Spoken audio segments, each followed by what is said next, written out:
Lundi le 27, bienvenue en prenant votre café.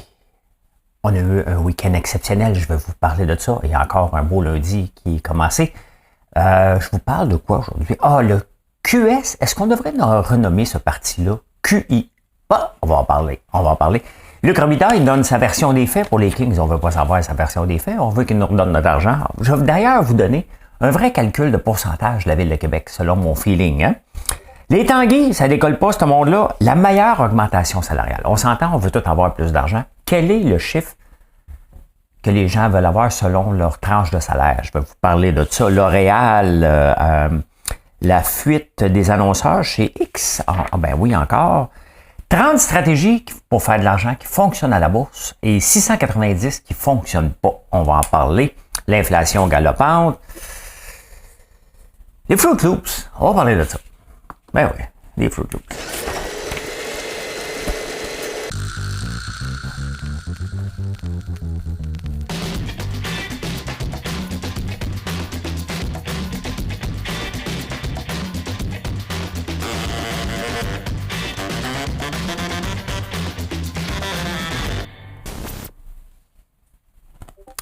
Je suis pas un génie du marketing, je suis pas un génie dans rien, mais je suis un gars qui est à l'écoute et qui regarde les chiffres et qui vous entend, qui regarde et qui se met dans la peau d'un consommateur. Toujours dans la peau de celui qui va acheter. Et c'est pour ça que j'ai des produits aussi que vous me demandez que je fais pas parce que, tout simplement, je les aime pas. Donc, il faut que j'aime ce que je fais. Je pratique pas de spéciaux à la Black Friday, Cyber Monday. Venez voir le site aujourd'hui, vous en aurez pas. Mais cependant, puis une stratégie qui fonctionne, j'ai plus de ventes ce week-end que l'année passée et l'année d'avant. Pourquoi? Parce qu'à l'année longue, je suis là devant vous pour vous expliquer notre structure de prix, de vous inviter à venir voir notre site françoislambert.one pour voir qu'on est capable de faire du local, de produits à l'érable sans vous mettre un prix qui n'a pas de bon sens d'en face. Pour ça, ça prend du gros volume, c'est des marges réduites qu'on a, mais ça fonctionne parce que j'ai pas de dette. Et on est en croissance. Donc, les choses vont bien. Et bien, merci pour le beau week-end. Puis si vous n'êtes pas venu faire un tour, venez faire un tour. Hein? Venez voir notre boutique cadeau.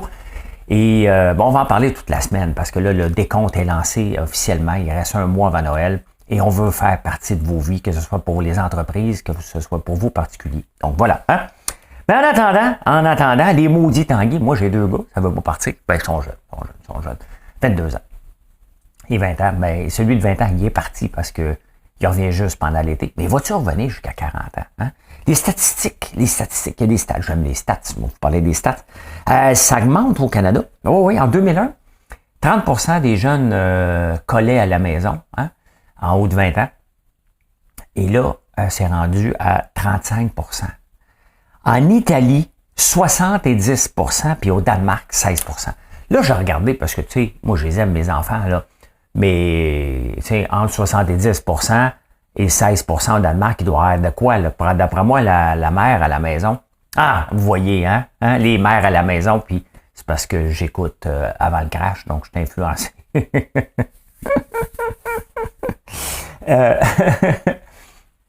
Non, mais c'est parce que c'est moins commun. On dit pas, le père fait bien à manger. Hein? On dit tout le temps que la mère fait bien à manger. Ben, chez nous, c'est moi. Hein?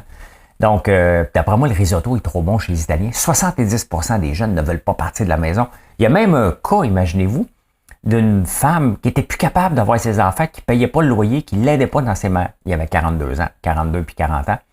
Elle est obligée d'aller en cours pour les faire sortir de la maison. Il l'a pas sorti, tabarnouche. Mais au Danemark, c'est 16% et j'ai trouvé un peu pourquoi. Au Danemark, d'après moi, ils veulent bon, vous trouvez ça, là. Bon, vous trouvez ça. La bouffe la plus populaire au Danemark, c'est celle-ci. Famous food in Denmark, le steak flash. C'est des morceaux de porc séchés au soleil. Avec des boiled potatoes. Et c'est sûr que quand ça fait 8 fois que tu manges ça dans ta semaine, tu as le goût de sacrer ton camp de chez vous, puis pas à peu près. Hein? Mais ça a l'air à marcher, 16% quand même. Hein? Ben non, mais entre, tu sais, mettons là. Mettons qu'à partir de 25 ans, il faudrait qu'il soit en appart. Là. Mettons, 26. Hein? Mettons, si tu écoutes ça, là, mes enfants, là, hein? C'était comme un message à mes enfants. Ben voilà. Hein? La maison, un fonds de pension. On en parle tout le temps. Hein? Ça, c'est mon fonds de pension. Mais l'affaire, là, bon, j'ai écrit un article il y a longtemps qui fait tout le temps jaser, que c'est plus payant avoir un loyer. On en parle de plus en plus, et c'est vrai. Hein? C'est vrai, mais pas au point de vue émotif. Et c'est là que l'article dans la presse vient ajouter la couche émotive. Parce que, quand même qu'elle payé ta maison, tu arrives à la retraite, elle est payée ta maison. Qu'est-ce que tu fais? Hein? Qu'est-ce que tu fais? Parce que tu veux pas partir. Ça fait 40, 50 ans que tu es là. Tu vas la vendre pour aller dans un condo. Un condo, là, c'est pas gratuit, là. T'économises pas là, avec un condo, là. Hein? Dès que tu es propriétaire, t'économises pas. Point final. Parce que tu as toujours une réparation à faire. Regardez, la semaine passée, c'était le chauffe-eau. Après ça, mon robinet coule. Il est trop vieux pour être réparé. J'ai commandé un autre. Donc, c'est toujours des affaires à réparer dans une maison. C'est normal. On vit la maison. L'année prochaine, c'est mon mur de soutien qui est en train de tomber, que je suis obligé d'arranger. Il y a toujours quelque chose à faire. Ben, en condo, tu as des frais de condo. Si un mur qui tombe, tes frais de condo augmentent. Tu as des droits de mutation. Donc, les gens restent dans leur maison. C'est pas un fonds de pension. Hein? C'est un héritage plus qu'autre chose, là. Et c'est les enfants qui sortent éventuellement. Regarde, mon père, c'était un peu ça. Hein? Il voulait rester dans la maison. Le problème, c'est que il a besoin un peu de soins. Donc, on est obligé de le rentrer dans un RPA. C'est pas par choix, c'est pas parce qu'il a besoin, il se faisait plus à manger comme il faut. Donc, à un moment donné, on n'a pas le temps, malheureusement, les enfants, dans le style de vie qu'on vit, qui est différent de bien des autres pays, à tort, de s'occuper autant de nos aînés qu'on voudrait, tout simplement. Donc, c'est pas qu'on veut pas, hein? On est tous pris dans nos vies professionnelles, on a toutes des excuses, on n'a pas la même culture aussi familiale qu'ailleurs. Je l'aime mon père, là, vous comprenez, mais je suis pas le seul dans cette situation-là. Puis je pense qu'il est plus heureux là-bas que d'être semi-autonome dans la maison ou qui n'est pas là, puis on est obligé d'aller le nourrir, puis il attend après nous autres. Donc, au moins, il y a des choses à régler. Mais c'est ça, c'est pas vraiment un fonds de pension. Hein? C'est un héritage, plus qu'autre chose qu'on va laisser. Donc, voilà. Hein? Donc, c'est pas toujours la bonne... Oubliez la maison comme un fonds de pension. Oubliez ça, c'est ton fonds de retraite, tu vas la vendre. Si tu vends, tu t'en vas en appartement.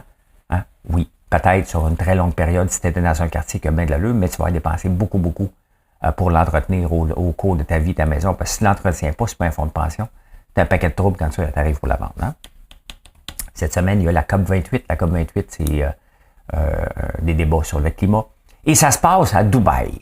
Hein? Bien entendu, une place qui ne vit pas du pétrole, mais qui est en train de se diversifier. Hein? Et à Dubaï aussi, sont en train de planifier dans le désert des gros capteurs solaires. Hein? Un peu comme la Norvège. Est-ce qu'on va assister avec les pays producteurs de pétrole, ce que la Norvège fait, puis nous autres, on regarde ça passer sous le nez, hein? Parce que la Norvège est le pays le plus avec le plus d'électrification des transports. Mais pour ça, ils se sont servis de l'argent du pétrole pour s'en débarrasser. Et c'est ce que je dis depuis toujours. Là, il est trop tard, là. Mais il y a 15 ans, on avait encore le temps de le faire.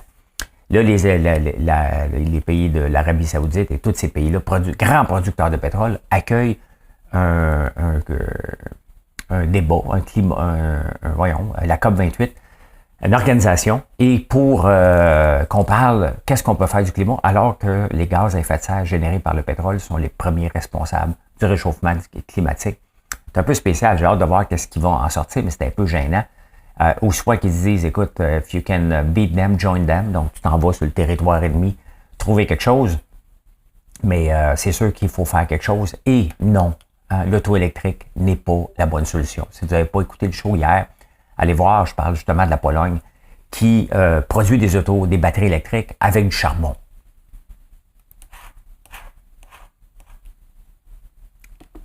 Qu'est-ce que vous voulez qu'on fasse? La solution à tout ça, c'est de ne pas avoir d'auto. Okay? C'est ça la solution. Valérie Plante, là, quand même, que je ne traite pas dessus, elle a raison. Hein? Elle a raison, sauf qu'à un moment donné, ne pas avoir d'auto, c'est pas se promener en bicyclette là, tout le temps ou en transport en commun. C'est pas juste ça. Oui, les transports en commun, mais il faut les rendre gratuits. Hein? Il faut arrêter toute l'infrastructure qui est autour de ça. Là. Les rendre gratuits et les rendre privés. C'est ça la solution des transports en commun. Comme ça, on n'aurait pas un garage à 600 millions à se payer. Mais je ne vous parle pas de ça aujourd'hui, mais je ne peux pas m'empêcher de glisser un petit mot sur Valérie Plante à peu près à chaque fois. D'ailleurs, j'ai été au marché de Noël. Et honnêtement, c'était beau en tabarnouche. Si vous avez la chance de passer par Montréal, et allez faire un petit tour sur la Place des Arts, le quartier des spectacles. Faites un détour, ça vaut la peine. Allez pas vous stationner là, allez-y en autobus, justement. À 3,75, c'est ça que j'ai payé. Hein?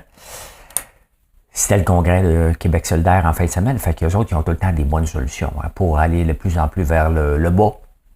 Donc là, si une prochaine partielle, c'est simple, là. T'es soit une femme ou tu couches avec quelqu'un d'autre qui n'est pas du sexe opposé. Ça, par contre, faut que tu le dises à tout le monde.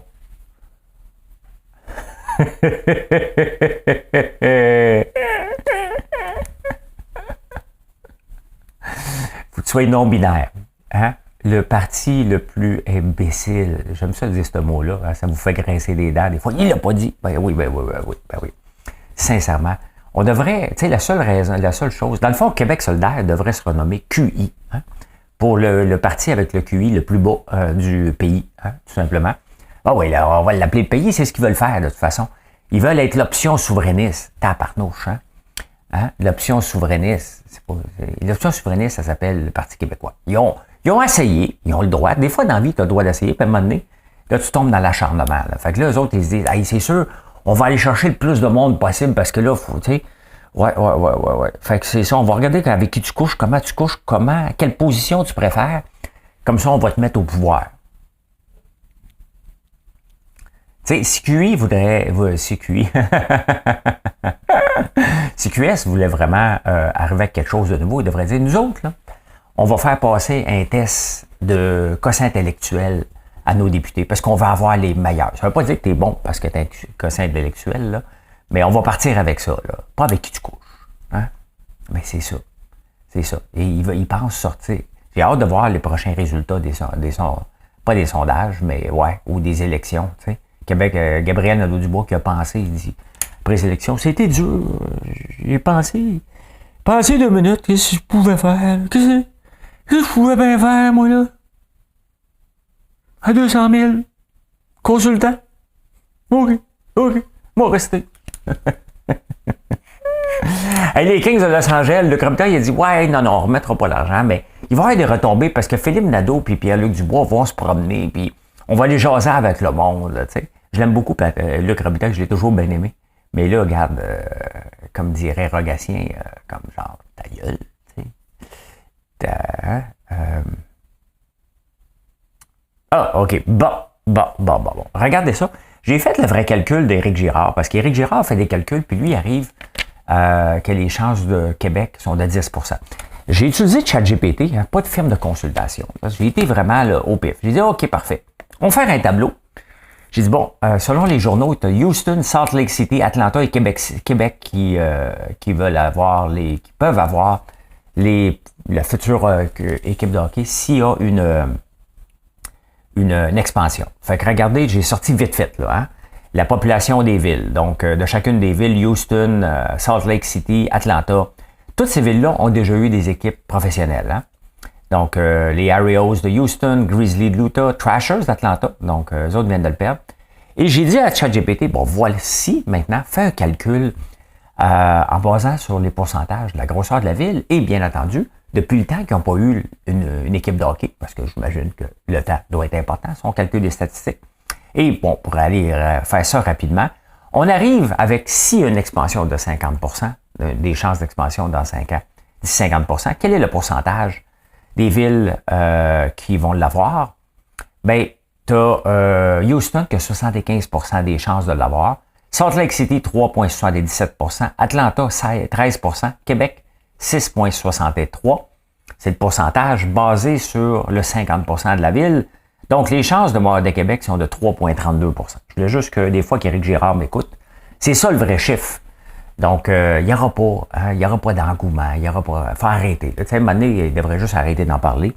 Mais je vous donne le vrai chiffre. Le vrai chiffre, là, basé sur une étude scientifique, non scientifique, faite avec une équipe de consultants qui n'est pas une équipe de consultants, arrive à 3,32, mon cher Éric.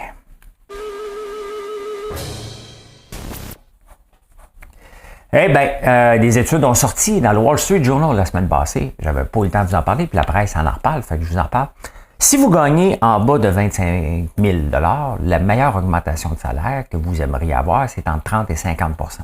Donc, tu dis là, je vais être heureux, là, je vais pouvoir payer mes billes. Fait que tu dis, OK, parfait. Mais allez voir ceux maintenant qui auraient eu cette augmentation-là. 50 000, si vous gagnez 50 000, quelle est l'augmentation de salaire que vous aimeriez avoir? 50 %? Hein? My God. OK, on va aller voir ceux à 100 000. C'est sûr que les autres, ils ne veulent pas d'augmentation de salaire, ils sont contents. Ils veulent une augmentation de salaire de 50 %. Et ceux à 250 000 veulent aussi une augmentation de salaire de 50 %. Vous voyez la tendance, hein?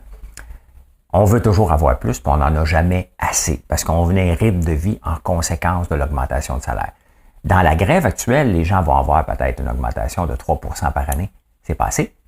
Pas assez pour les rendre heureux. Ce sont les conditions de travail, bien entendu.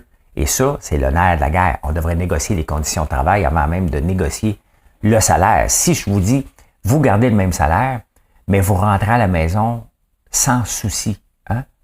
Non, ça n'existe pas. Parce que entrepreneur, ça n'existe pas, ça, là. Mais vous voyez, hein? Il n'y aura jamais une augmentation de salaire qui va vous rendre assez heureux si vous n'êtes pas heureux dans votre travail. Si votre travail ne vous rend pas heureux, si les conditions n'ont pas de bon sens. C'est ça qu'il faut retenir du sondage du Wall Street Journal. Hein?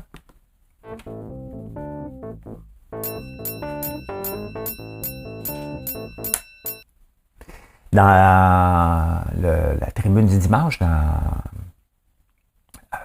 un des journaux que je lis sur Press Reader, il y avait une pub de L'Oréal. Et ce que je retiens, je vais aller écouter une vidéo tantôt. J'aime bien, moi, les succès de ces entreprises-là. Ben, vous savez qu'on est dans le cosmétique aussi avec des érables, donc basé sur érable. On s'en vient avec la citrouille maintenant pour des masques puis des crèmes.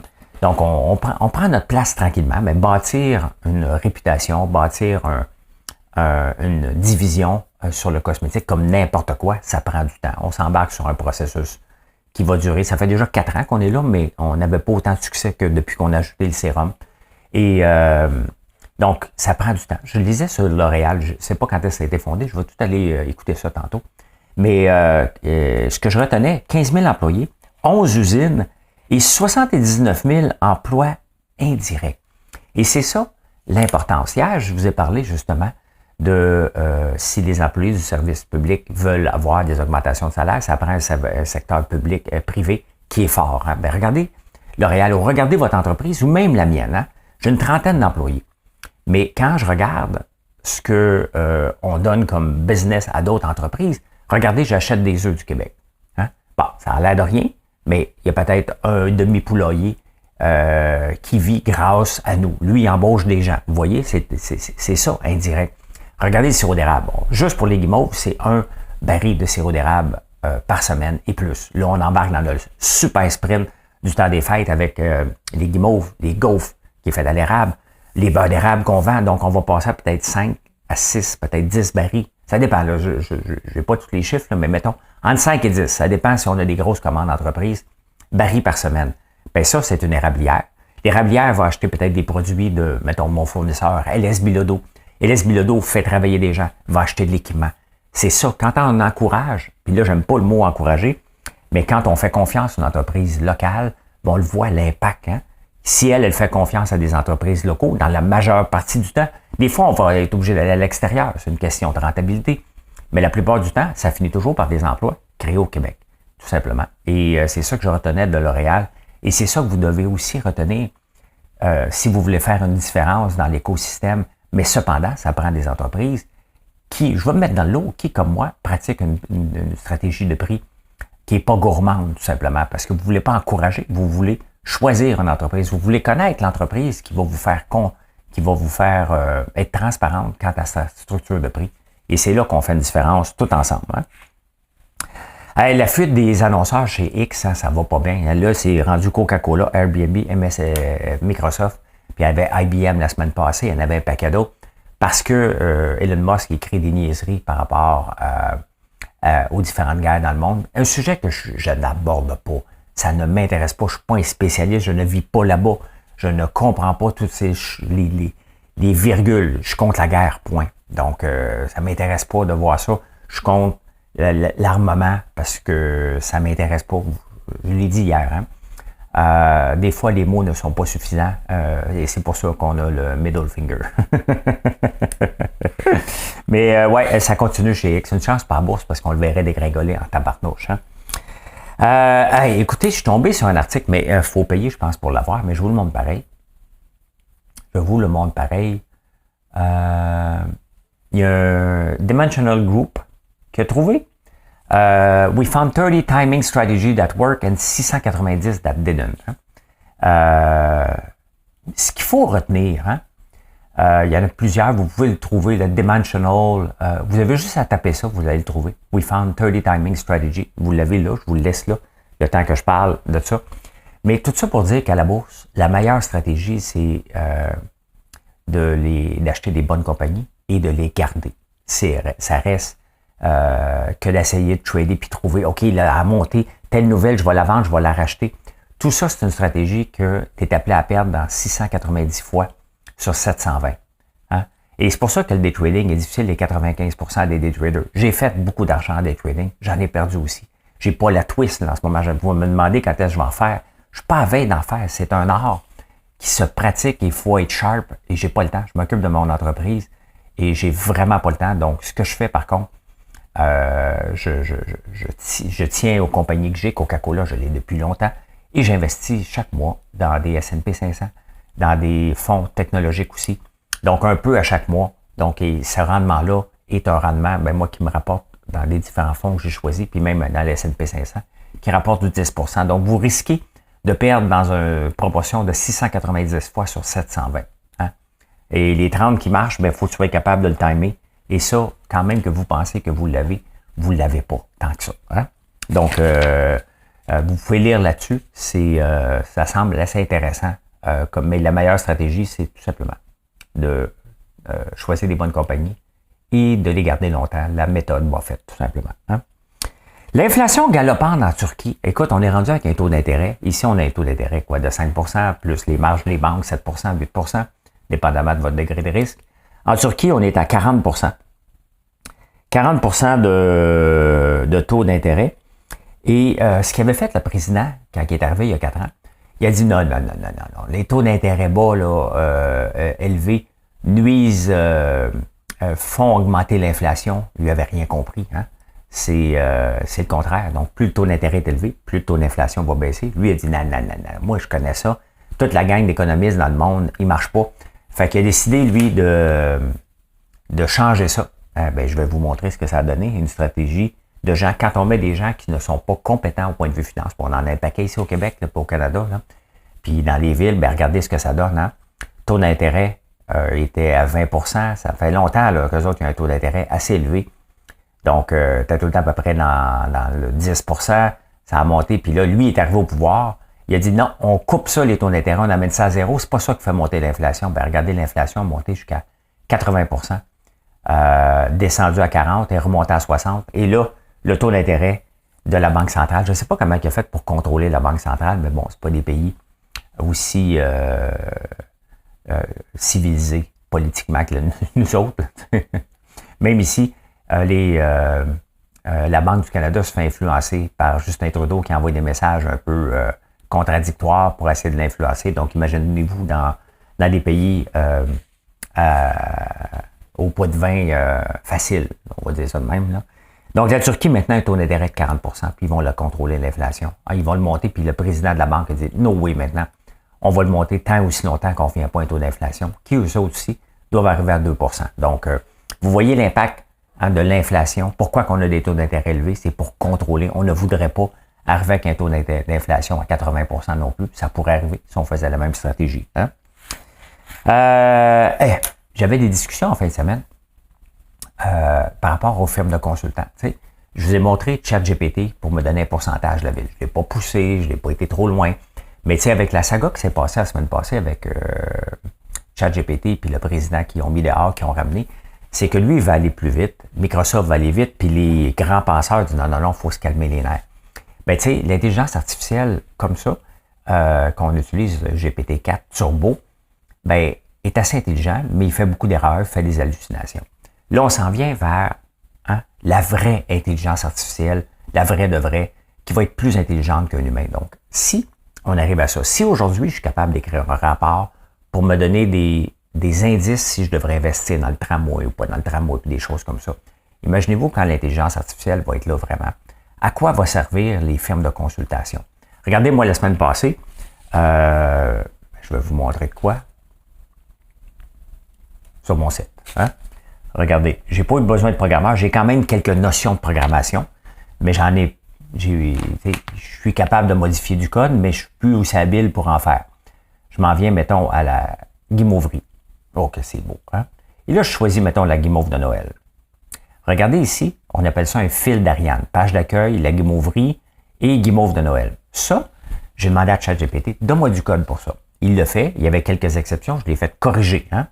Donc, là, je peux revenir ici. Je reviens à la guimauverie. Ça, c'est le fil d'Ariane en français. Breadcrumbs. C'est ChatGPT qui me l'a fait. Il me l'a corrigé plusieurs fois pour arriver à ça. Je vous parle souvent du savon patchouli. Je vous montre autre chose. J'ai pas besoin de programmeur. J'aurai plus besoin de programmeur de ma vie parce que je veux améliorer. Savon patchouli, c'est celui qui est le plus recherché. Donc, j'ai ajouté quelque chose pour voir ici. Regardez ceux qui le voient là. Le savon patchouli est un luxe parfumé aux multiples bienfaits. Donc, un petit article de blog intégré dedans. Les ingrédients sont là. Donc, pour essayer de m'améliorer au point de vue SEO, j'ai pas eu besoin de programmeur. J'ai quand même des notions pour comprendre ce que je fais, là, mais ça s'acquiert, ces notions-là. Dans le fond, j'ai un besoin et donc, ChatGPT me remplace un programmeur. Il m'aide à faire mes recettes, à calibrer mes recettes pour que je puisse les tester la première fois, donc dans tout.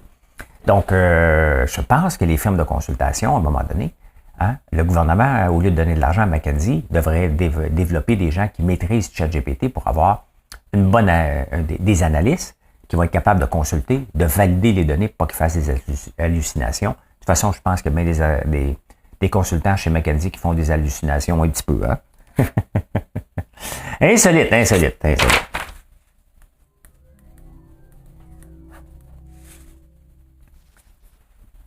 Ben, un insolite qui n'est pas un insolite, mais Montréal est une ville de foot. Hein. On vient de gagner la Coupe Grey, la Coupe Grise, et on vient de gagner, les Carabins viennent de gagner la Coupe Vanier quand même. Hein. Donc, Montréal est champion, tout Canadien quand même, bravo. Hein. Bravo. D'après moi, la mairesse va essayer de surfer là-dessus, mais quand même, hein. Bravo. Et la princesse Kate, hein, savez-vous que ces gens-là ont des biographes officiels? Hein? Et là, Harry puis Meghan, ça c'est les deux qui ont sacré leur camp aux États-Unis, ben, ils ont un biographe officiel qui vient d'écrire un autre livre sur eux autres.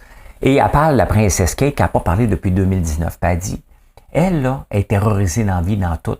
La seule chose qui l'intéresse, c'est de faire des photos up. Donc, elle est toujours prête, une kit Kodak, hein, comme Denis Coderre était, mettons. Là, je vais dire comme toi, ben oui, de temps en temps. Mais elle, c'est parce qu'on la voit toujours bien habillée, puis toujours partout. Fait qu'elle, sa seule priorité, c'est d'être top shape, top gun. Vous avez vu son genou la semaine passée. Fait que la chicane continue. Là. C'est pas fini, ça. C'est pas fini, cette affaire-là. À deux belles sœurs qui s'aiment pas. Hein? Hey, la phrase la plus courte, sujet, verbe, complément, dans la langue anglaise. Go. Hein? Tu dis pas away, go. Ça, c'est en français. En anglais, c'est go. Hein? Sujet, verbe, complément. Parle-moi de ça, là. Hein? Et les Fruit Loops, vous savez, ils ont différentes couleurs. Hein? Et les yeux nous trompent parce que les Fruit Loops ont tous la même saveur. Vous êtes déçus, hein? Moi, je vais avoir les jaunes! Goûte toute la même affaire. Hein? Les chicanes d'enfants qu'on a eues, que vous avez avec vos enfants. Tout ça pour rien. Hein? Tout ça pour rien. Hey, merci d'être là. Merci d'être là. Je vous souhaite une excellente journée. Bon lundi. Venez nous voir sur françoislambert.one. O-N-E.